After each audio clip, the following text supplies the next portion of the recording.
सर्व विमा कंपन्याचे खालील 4 प्रमुख कारणामुळे विम्याचे हप्ते प्रीमियम्स बदलतात आणि याला कोणीच थांबवू शकत नाही.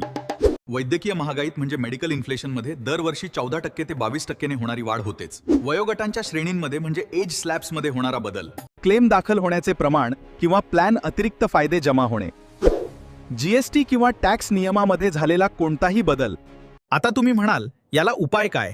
तर उपाय आहे मल्टी इयर पॉलिसी प्रीमियम भरणे. तो कसा भरायचा, काय करायचे, यासाठी फायदा नंबर 1 तुम्हाला डिस्काउंट मिळून देऊ. फायदा नंबर 2, आणि जरी भविष्यात विम्याचे हप्ते वाढले तरीही त्याचा तुमच्या हप्त्यावर कोणताही परिणाम होत नाही. फायदा नंबर 3, मोठा क्लेम आला तरी क्लेम मिळेल. यासाठी आपण प्रथम भेटू, प्रत्यक्ष चर्चा करू, तुमच्यासाठी योग्य काय आहे ते ठरवू. जर पोर्ट करण्याची गरज असेल तर पोर्ट करू. कारण मी भारतातील सर्वच 29 इन्शुरन्स कंपनी बरोबर असोसिएट आहे, त्यामुळे योग्य प्लॅनिंग करू. आपला health insurance specialist financial planner mister Nilesh Argade आजच कॉल करा.